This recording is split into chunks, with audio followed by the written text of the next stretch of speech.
Hi folks, I'm Alan Watt and this is Cutting Through the Matrix on the 25th of September 2012. For newcomers, I always suggest you make good use of the website cuttingthroughthematrix.com. There's lots of audios for free download there and lots of links too where you can go through basically the reality, the higher reality that's above the media. The media is there for spinning and conditioning you. But there's a higher reality there, and it's really incredible just how much effort and organization has been put in over the last 100-odd years with big funding from your taxes generally to create big organizations which control every facet of society, including all the trends that you follow, your cultural changes that you follow and adapt to, and even the music that you like and so on. It's all done in a very scientific way. So I go into that, I go into the big organizations that came together in the 1800s, who were the international bankers, by the way. They already ruled a good part of the world through empires, because they owned the countries that were the heads of the empires. And they decided to take over the world's resources, all the resources, including all the collateral, even human collateral and human resources. That's what we're called now, in manpower, human resources, just like trees and so on. So I go into the history of it, how they're after the water supplies, the food supplies, and then altering the people themselves, the basic people down below, who lived just like people did in medieval times. They didn't know very much. They thought they did, but they didn't know much at all about the higher reality above them. We're still the same way today. Actually, we're dumber. We're a lot dumber because more science has been used upon us to convince us otherwise. So help yourself there. Remember too, you're the audience that bring me to you, because I don't bring on advertisers as guests, and I don't get paid by advertisers, and I have no shares in any product being sold to make you live forever and ever. So all I have is the donations and the books and this at cuttingthroughthematrix.com. And this is as I said before, this is more than just a 1 hour presentation at night. It's an all-day job, believe you me, and it's 7 days a week, and you don't get any holidays either. So it's a hard task, but that's what I put myself to, because somebody had to come out and start changing even the direction of the whole patriot movement that was navel-gazing and didn't think it was affecting anybody outside the US. They thought it was all to do with internal takeovers within the US. And they didn't know this was a worldwide organization bringing the whole world in tune and in step along the same path to total domination. So it's done some good at least. So if you want the books and discs at cuttingthroughthematrix.com, I'd really appreciate it. From the US to Canada, remember you can use personal checks or international postal money orders. You can send cash, or you can use PayPal. Across the world, Western Union, MoneyGram and PayPal, and straight donations really are awfully welcome. But as I've said before, people think they come to reality when something hits them personally. A law is passed, or they lose their jobs or their homes, like the bank crashes, and they think they suddenly jump into what's really going on. And there's lots of real information, flawed information, distorted information, spun information out there to trap you back into it. They don't want you at the top to get out of your trap. You've been conditioned your whole life not to see what truth is. And even your behavior, your own personal behavior, you have to question, because you've all been conditioned to be self-destructive. Self-destructive towards yourself. You won't have a family generally. If you do, it's dysfunctional. And of course the media and entertainment system, which is the cultural industry, makes sure that happens. No one's happy with any partner, because you're not supposed to be in this day and age. And therefore you're at the mercy of those who rule you. Very, very simple. Very simple. And the big boys talked about this a long time ago and published many, many books about it. Isn't it odd that top capitalists wanted to end the family unit the same as the Karl Marx did too, and Lenin? Because the bankers funded their boys. Back with more after this.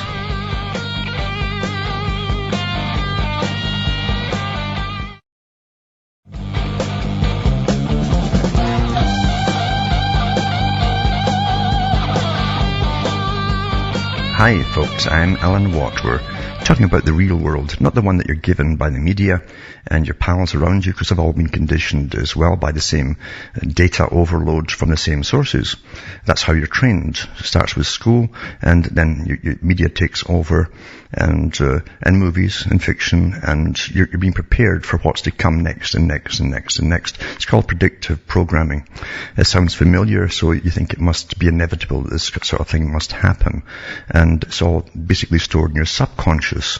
Your conscious mind doesn't take lots of it in, and you bring it up to peruse it once in a while, but your subconscious has got it there. So therefore, when the real thing happens, you think, oh, I guess that's normal, that's called progress, etc., etc., and you don't check it or even find out why someone is defining a particular thing as progress. Now, that's how perfect the training is. It really is perfect training, and everyone's being trained. When you see trends put out, trends are very old ideas, didn't start with a computer.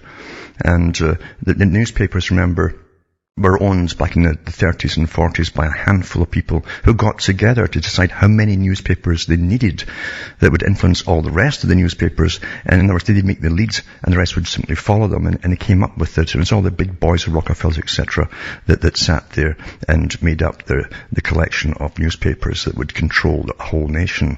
And today it's much, much easier with this instant access to a computer and cell phones and everything else. It's all coming from the same sources. People never question the data that's stuffed into them.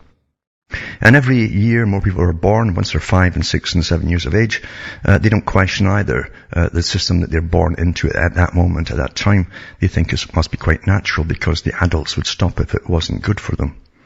We've all been through it, you see.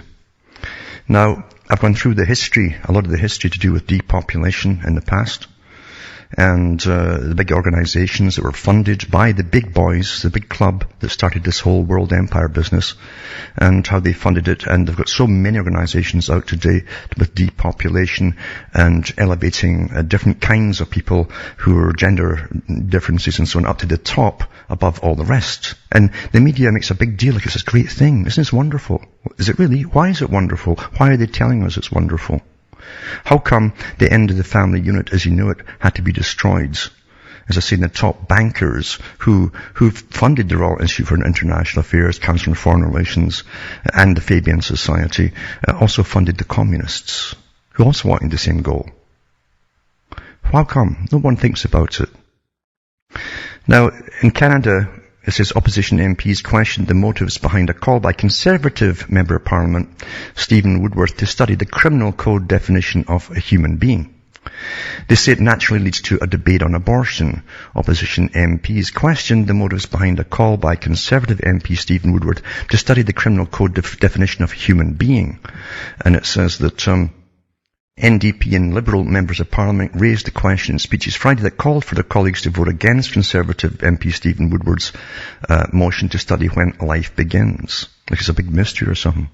Woodward's private member's motion would set up a special parliamentary committee to examine the current definition of a human being. That definition says a child becomes human when it's fully exited its mother's body. And they're trying to change it all until you can kill children up to the age of 3 and then not extend it from then on. You understand, eventually it'll go into any age group. The government has declared there's too many folk in this area, this sector, so everyone at this certain age are born on this particular day. Turn yourselves in for annihilation. And you think I'm kidding? I'm not kidding at all. I know where it's all going. It's supposed to. The problem is, too, people will start to accept it. Like Logan's Run, the movie. Watch it. MPs spent an hour last April debating the motion. Friday was the second allotted hour of debate, with a vote coming next Wednesday. Woodworth says the definition found in Section 223 of the Criminal Code is based on a 400-year-old British law that should be updated to reflect modern medical and scientific knowledge. Modern medical and scientific knowledge. What a liar this guy is. Section 223 falls under the homicide provisions of the Criminal Code, which define what constitutes homicide, causing the death of a human being. So they simply rule it out, you're not a human being, and that's it. And it goes into fertilized egg is not a class of people. Liberal MP Massimo Passetti said New Democrat MP Irene Matheson pointed to Woodworth's admission that he is opposed to abortion, arguing putting limits on the procedure is his end goal. So they go into it all as they go through this fight to decide for all of us, mind you, what's to happen in the future. Is that why you vote people into politics? Is that what government's supposed to be about? So I'll put this link up tonight, and it's strange this today because you see the trend idea I mentioned earlier is always being put upon you and you're unaware of it. You'll hear similar things or related things from the same sources at the same time or within a few days of each other, and it's all to embed itself into your subconscious mind. The neuroscientists talk about this technique very openly. It's common. It's very simple. And they're way beyond that simple technique as well. Now, going back to the big boys who helped plan this part of the system you're living through today, who talks about it can convince the public to do anything. Bertrand Russell worked with quite a few organizations, world organizations, that were given top clearance by the British authority, the London authority, let's call it that, and the US authorities to create new cultures for the Western world, especially in America. And he said that. He says eventually, with the proper techniques and scientific techniques, we'll be able to convince anybody of anything. And they have arrived at that point, you understand. And it works awfully well. He also said, too, they create a narcissistic, hedonistic people for the Western cultures as they'd bring them down. Fewer would have children, he said. And they'd promote all the different things you're hearing today. Special people get up to the top, and the folk that used to be the old kind, the normal kind, now were kind of blasé. So here comes narcissism to the extreme, and it's getting worse and worse all the time. That article I put out yesterday to do with the big, I call it the Plump Fest down in San Francisco, all these folk dressed in the spandex with all their flab and fat hanging out. You know, it's getting so bad. Now here's an article here. Here comes a single bride. Last week Nadine Schweigert married herself. She got married to herself in a symbolic wedding ceremony. The 36-year-old divorced mom of 3 wore blue satin, etc., patched a bouquet of white roses as she walked down the aisle before 45 friends and family members in North Dakota and Fargo. She vowed to enjoy inhabiting my own life and to relish a lifelong love affair with my beautiful self, reports Fargo's Forum newspaper. So you see more and more of this, and you're actually seeing the effects of conditioning and mental illness raised as something that's to be applauded, you see. Feel good about yourself. You deserve it. All the ads you've had for all these years, go on. Just do it. France, of course, is set to ban the words father and mother from all official documents under the controversial plans to legalize homosexual marriage. They say gay here, but gay is discriminatory against other folk, because that would mean that only homosexuals are happy, you see. It says, so they're set to ban it. It says the move, which is outraged Catholics, means only the word parents would be used in identical marriage ceremonies for all heterosexual and same-sex couples. The draft law states that marriage is a union of 2 people of different or the same gender. And that goes on and on and on. So this is a big, big agenda that's been on the go for an awful long time. And you should perhaps question those who do get up into power and what their goals are and what you're really putting into power. Maybe it's a natural order done through history, the worst ones. Everyone who's got the great behind their name, they're generally of that persuasion, and they love slaughtering people in the battlefield and having statues of men half naked and stuff all surrounding them. I'm not kidding. That's how it is. Now, here's this one too. It comes in. What I'm talking about is trends. This is a trend. It's been put out for the last week, these articles, to get you conditioned to things to come.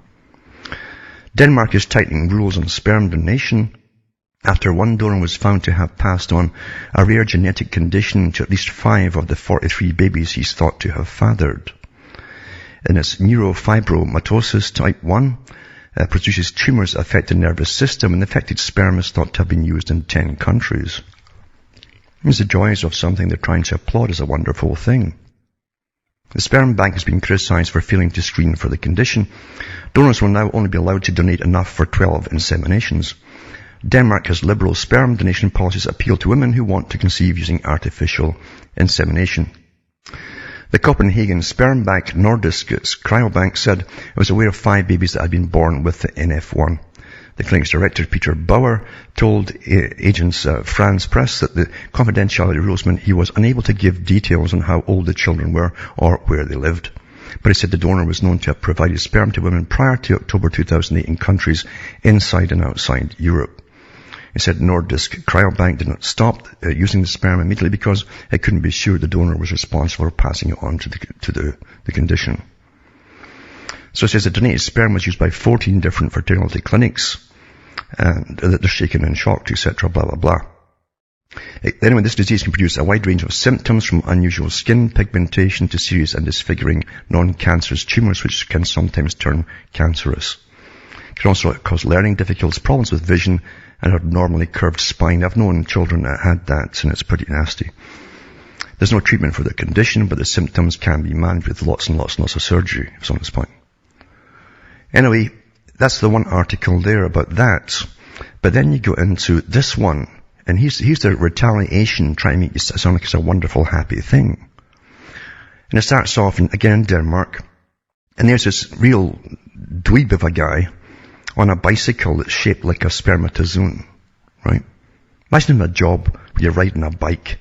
It's supposed to be a spermatozoon. And it says, selling a potential father for your children, it turns out it's not unlike shopping online. A lot of our clients typically want their donor to be at least 180 centimeters or 5 feet 11 inches tall, and have blue eyes, says Peter Bauer, director of Nordic Cryobank, the one I just mentioned there that's given out all this bad sperm. This is the retaliation, you see, to try to overcome the bad news. It says customers narrow their computer search to eliminate men who are under or over a certain weight in kilos. Back with more after this break.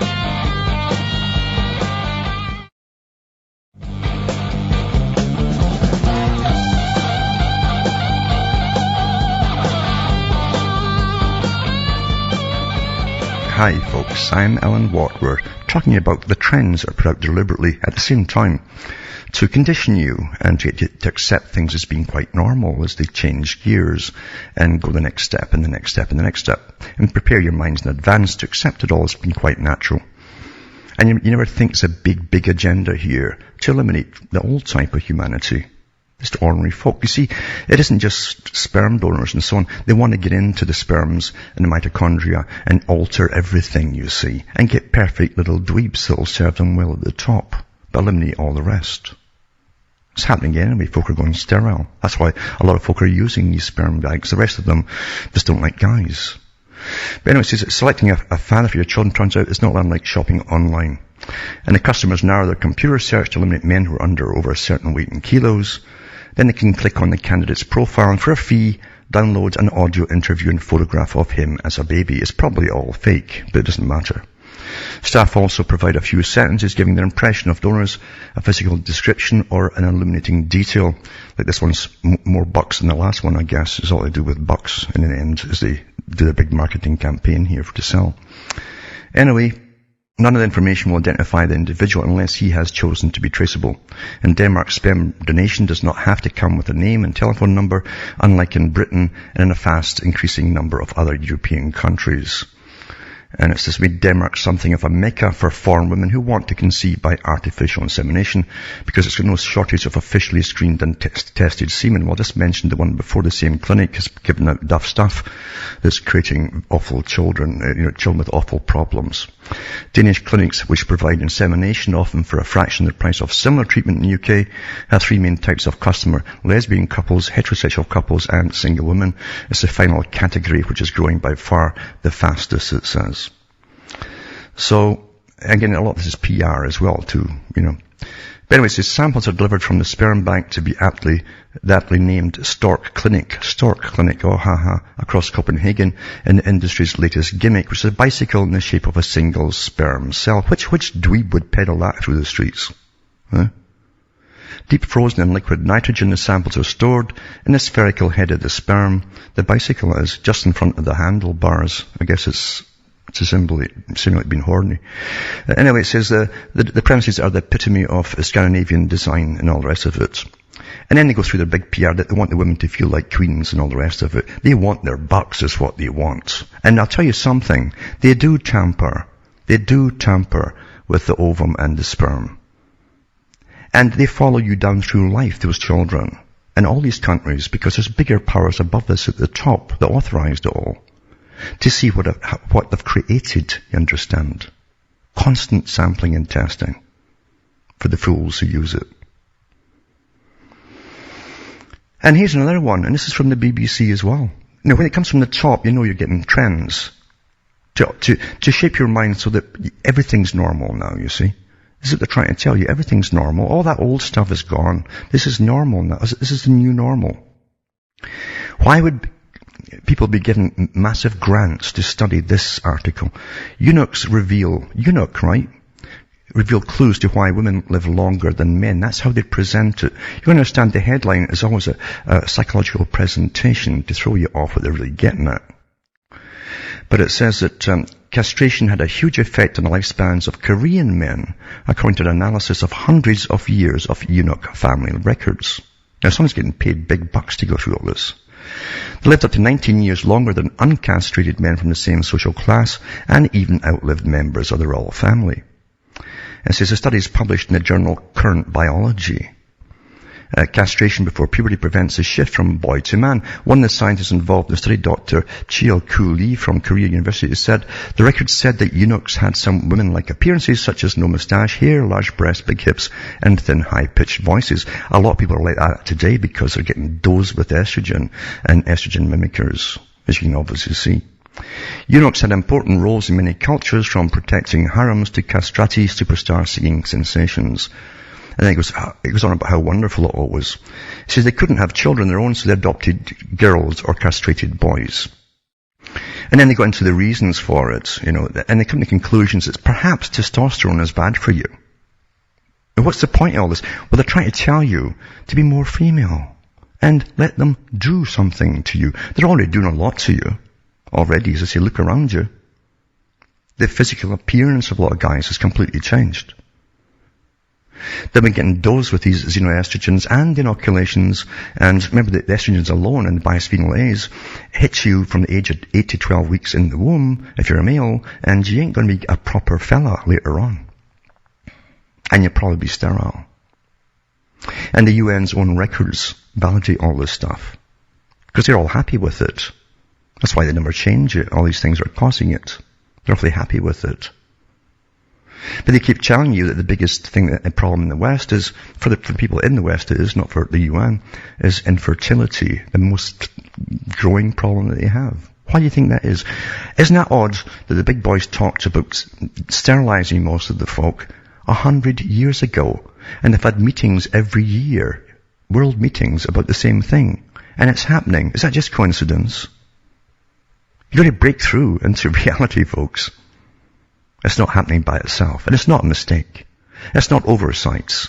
Oh, we didn't notice. Oh, we made a mistake. No, it's none of that stuff. This is a plan. Get used to it. It's a plan. And again, too, trend. It's all in the same, it's all related. Department of Education is giving morning after pills and other birth control drugs to students at 13 high schools, the Post has learned. School nurse offices stocked with contraceptives can dispense Plan B, emergency contraception, and other oral or injectable birth controls to girls without telling parents. Back with more after this break.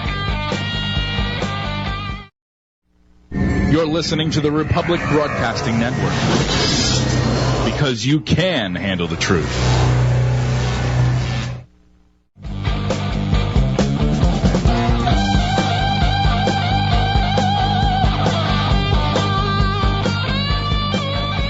Hi folks, I am Alan Watt, cutting through the matrix and going through this set of trends that's come out recently as we're all getting prepared for things to come.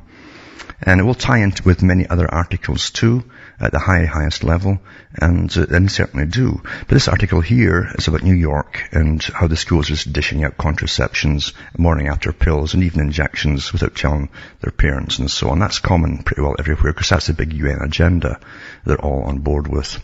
Mind you, all they get taught at the school now is sex, and then they watch nothing but music television where it's all about sex. So monkey see, monkey do, and that's what folks do. It's so easy to train the general public, especially if you grab them young, you see. And tonight too, I'll put up this article. People have heard of the Millennium Goals for the United Nations. It's also called Agenda 21.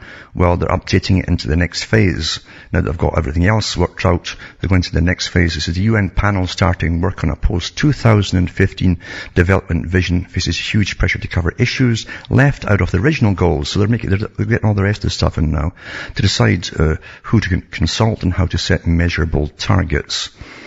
And it goes into all the money they're getting, and they want millions more and hundreds of millions more, and they're throwing it across the planet, basically for, it's for against depopulation and so on. But, and taking over the land, etc., and energy and everything else for the big corporations. But it says the MDGs, which were agreed at a meeting in New York, September 2000, set out 8 specific and ambitious goals. Goals for the international community. What is the international community, folks? Just because you keep hearing something, is it real? Including eradicating extreme poverty and hunger, achieving universal primary school education, and reducing childhood mortality rates. Well, they do that by not having as many children, because they sterilize lots of them, the adults, you see. They're so clever the way they word things, but you have to go into their actual articles. And some of those goals in some countries are expected to be achieved by the 2015 deadline. This is the redistribution of wealth as well, remember, folks. It goes to these big NGOs under the umbrella of the United Nations. Others most definitely will not. But the MDGs have an enormous impact on the international donor community. So you're the international community, and you're also the international donor community, no matter if you said yes or no to it. And it says everybody knows what's at stake and how important this is, says Olaf Kjorven, Director of the Bureau of Development Policy. Development policy, isn't that a very vague thing? At the United Nations Development Programme.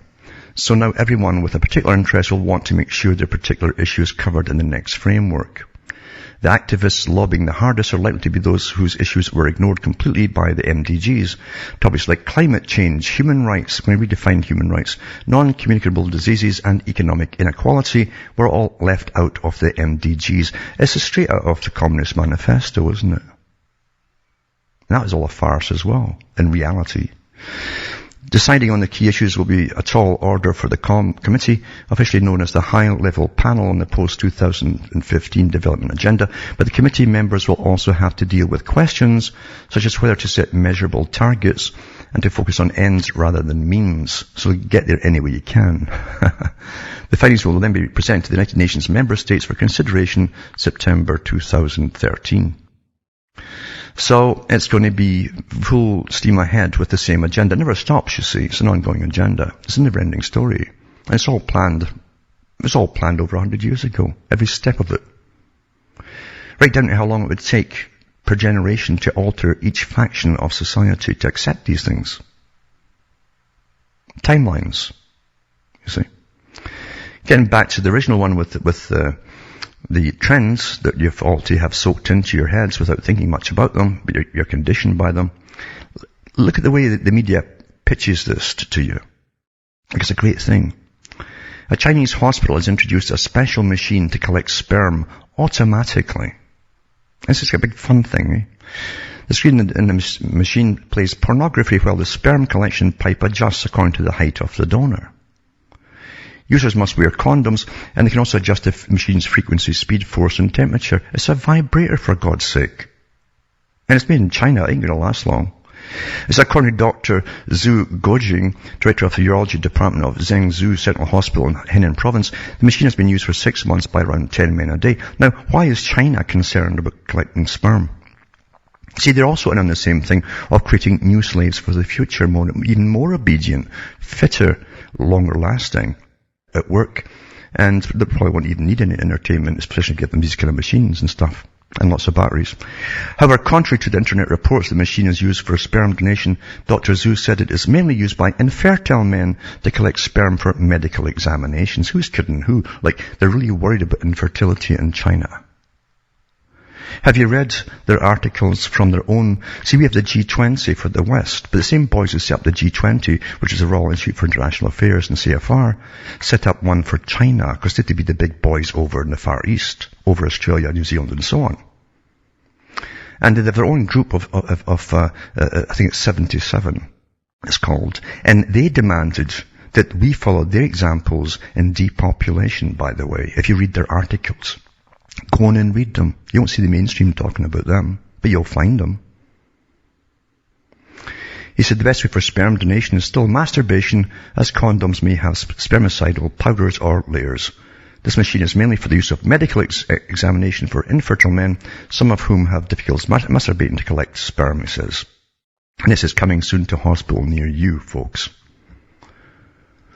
Well, I tell you, eh? But anyway, we're being hit by so many things at the same time, and that's how they do total war. I hope you understand this is called total war, what you're going through, what you've been living through, and what's to come. Total war meant destruction of all the old system that worked, and destruction of all the things that would stand up against the new regime, and then replacing gradually and conditioning each generation to accept the new. And it's all happened pretty well. But they're not finished with you yet. You got to still kill off, dumb down a certain amount of people at the present to bring down the populations. When they had their big world meetings, and Kissinger had his world meetings on depopulation, put his bills through for fast takedown of the third world countries, he said it was the greatest enemy of the state was overpopulation in other countries and at home. that was a little bit in brackets. And in the West, what they would do is give you crippling diseases. Crippling diseases would make you ineligible for a partner, you see. And that's happened too to a lot of people. But in the third world countries, because of very little news coming out of them, and the media are all owned by the same boys that create this whole world system, they wouldn't mention the fact that they would be dying off like crazy with different diseases. But take the West down with slow, debilitating, degenerative diseases. Dangerous banned vaccine repackaged and given a new name, it says. Yet again, the UK government has allowed a previously banned and dangerous vaccine into the UK market by repackaging it and giving it a new name in a bid to deceive parents. Well, of course, that's the only reason it's been done. The first time the UK government tried this tactic and succeeded was in 1988 when the JCVI, which is Joint Committee on Vaccinations and Immunisations, sanctioned the MMR vaccine Plusarix for use in the UK. Plusarix had previously been banned in Canada because it caused thousands of children to suffer irreversible side effects as a result. The vaccine went on to cause the same devastation in the UK. As says Dr. Lucia Tomlinovic gave a full description of these devastating side effects, including encephalitis, bilateral deafness, and meningitis. In her paper, the paper is called The Vaccination Policy and the Code of Practice of the Joint Committee on Vaccination and Immunization. Are they at odds? Appalled at the committee's behaviour, she exposed exactly what was being said behind the closed doors of the UK's JCVI. She wrote this. Instead of re-evaluating the vaccination policy, at least until safety concerns were fully evaluated, the JCVI chose to support the existing policy based on incomplete evidence that was available at that time. So they weren't caring about safety. One child who became profoundly deaf in 1 year after receiving the now banned vaccination, Katie Stevens, still fighting for compensation to this day. Well, good luck in getting it. Her mother, Wendy Stevens, is furious at the daughter's treatment, told the Telegraph in a recent article she wasn't born this way. This was done to her by the Department of Health. They distributed pamphlets arguing that this was the right thing to do for your child, and not just that, but the right thing to do for herd immunity. That is true. It's a herd now. We're farmed in the UK against these three illnesses. Obviously not learning from the error of their ways, the UK government has once again potentially put thousands of lives at risk by reintroducing a banned, this time unlicensed vaccine onto the UK market. In June 2012, the single mumps vaccine Medipumps, cultured on dog kidney cells, was advertised for use at a number of private clinics as an alternative option to the MMR.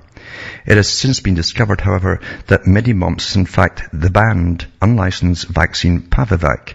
To cover this up, just like the MMR vaccine Plusarix, the vaccine was repackaged and given a new name.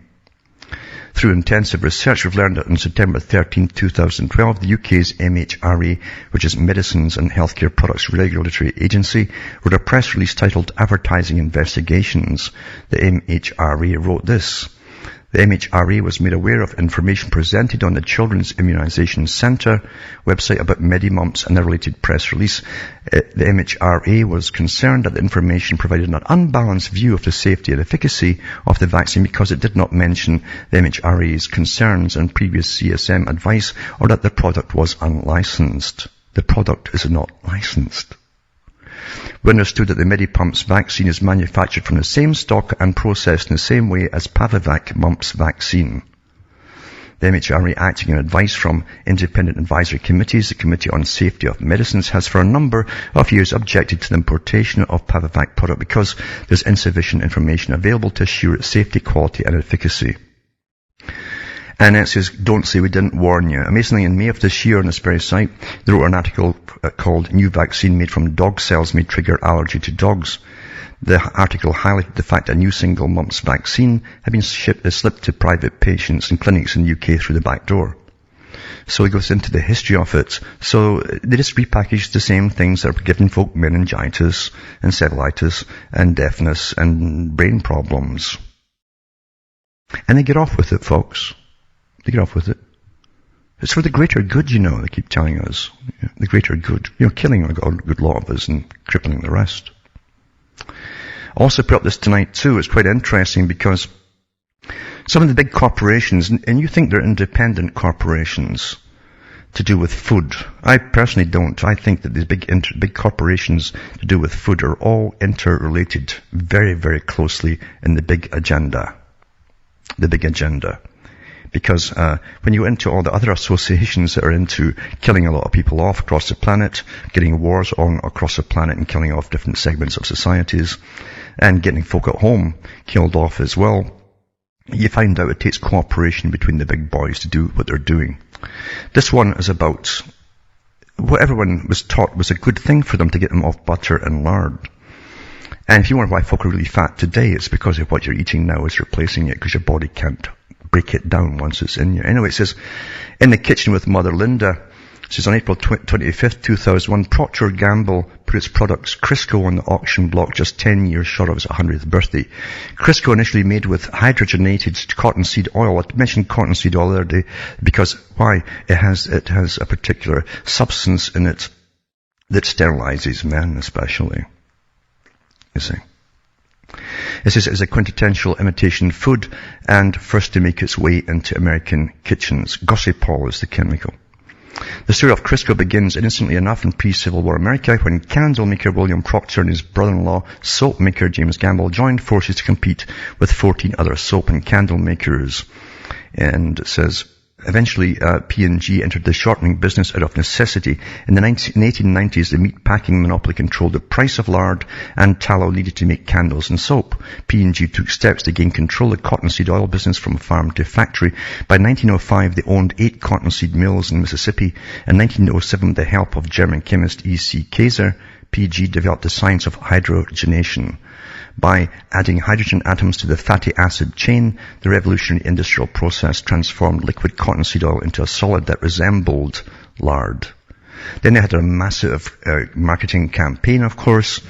They brought in guys with Bernays, doesn't mention it here, with Bernays, etc., to tell you how good it was for you and how healthy it was and all the rest of it, and how they did it all, and how they got the whole countries and then the whole world using this substitute, you see, for butter and lard. And out of that you got margarine, and as I say, you got their Crisco. And it goes on and on and on, but it's really interesting to see what they were up to, the fact that they lie about everything, of course, and tell you it's more digestible. It isn't. Folk who eat even French fries now, it's all done in that soggy oil. That's GM, of course, from GM plants. They have a hard time digesting it, as opposed to lard. Apart from that too, once it's into your your system, and it becomes fat in you can't break it down anymore. That's why there's so many obese folk around, if you didn't know. I'll put this article up tonight for those who want to have a little perusal about it too. And this article here too is interesting. Again, it fits in with this meme or trend that's going out right now, you see. 6 teams take on new challenges with HHMI Collaborative Innovation Awards. Collaborative Innovation Awards. Big money involved to study these things. And governments are throwing your cash at them. 6 teams of scientists with wide-ranging expertise will come together to solve challenging problems with the support of new Howard Hughes Medical Institute Collaborative Innovation Awards. It says it will invest $40 million over the next 4 years to enable the teams to carry out potentially transformative research. The teams, each headed by the HHMI investigator, include 28 researchers from 20 institutions in the US, Germany, and Israel. Each collaborator will receive funds to cover the research budget for the project and the flexibility to pursue their best ideas. Then there's a big PR thing and so on. But if you scroll down to find out what they're really into, and what they're into, they're going to give awards. They gave awards already in 2008 for the previous study to tackle scientific problems such as surveying the effects of gene imprinting on the brain in mice. I mean, they're really concerned about mice. You understand, this is for humans. Brain imprinting. Gene imprinting. And engineering a wireless sensor for monitoring intraocular pressure in patients with glaucoma. Do you really believe this? They don't care about glaucoma. It says, their investigator Peter Walter, in 2008 awardee, who led a team investigating whether manipulating protein quality control pathways could be beneficial for treating disease. Understand, things are used first for warfare purposes in every field, in every area. I hope you realize that. Because if you can manipulate the protein quality control pathways, you can devastate society. Anyway, it says, Walter collaborates with the University of California, San Francisco, and Science for Life Foundation in Chile, developed small molecules that alter the way cells detect and respond to unfolded proteins, and use them to reveal a potential drug target for treating multiple myeloma. I'm sure it was, yeah. Now, this is the music, but I'll be back with more on this article after this break.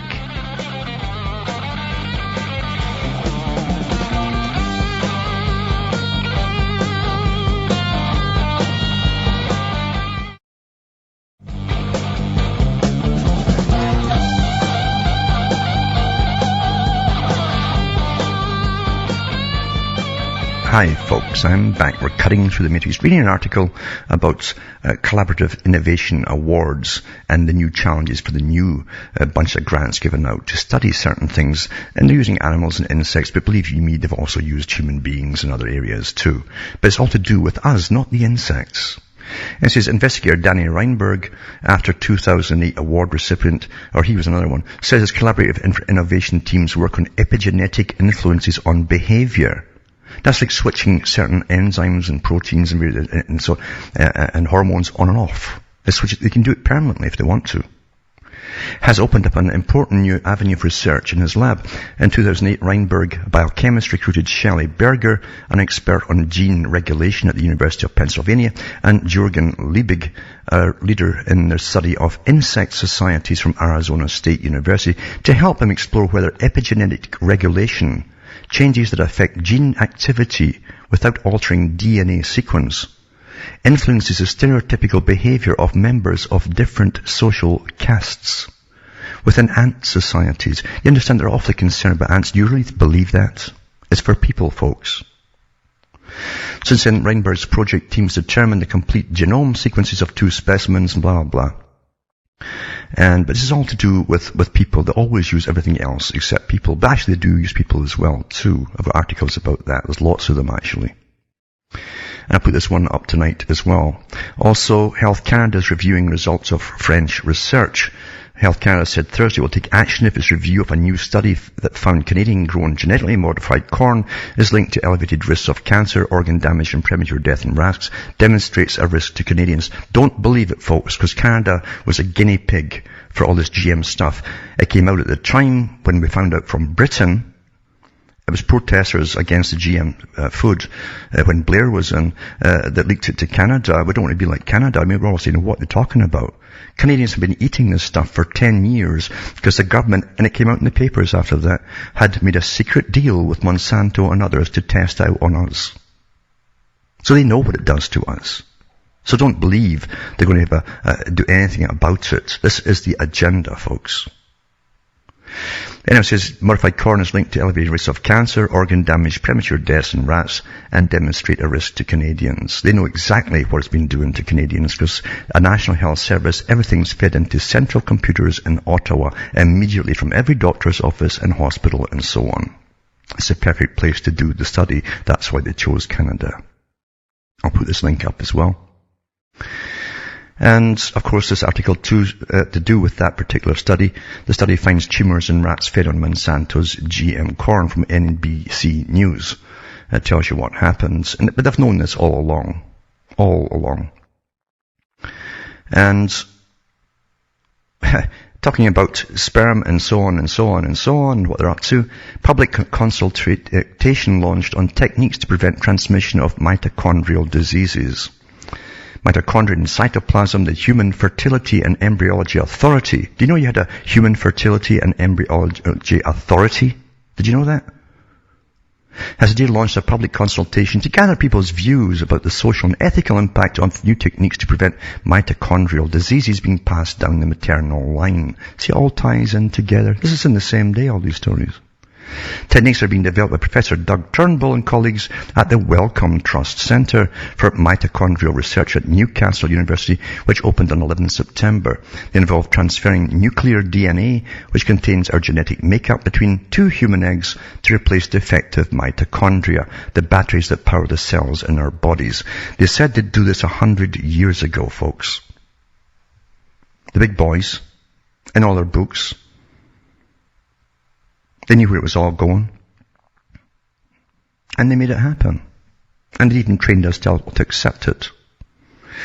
It says when these batteries fail, patients can develop devastating mitochondrial disease with symptoms that often affect those tissues most heavily dependent on energy, such as heart, muscles, and brain.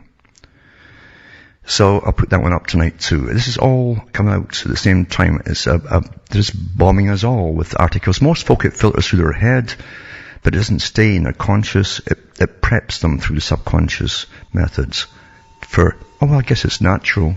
It's natural, you know. It had to be this way. It's called progress, I suppose, you know. Had to happen. Can't stop it, eh? Why do the big boys want all this? They want to have a new species to serve them better down the road. From Hamish Marcella from Ontario, Canada, it's good night to me, your God, or your gods go with you.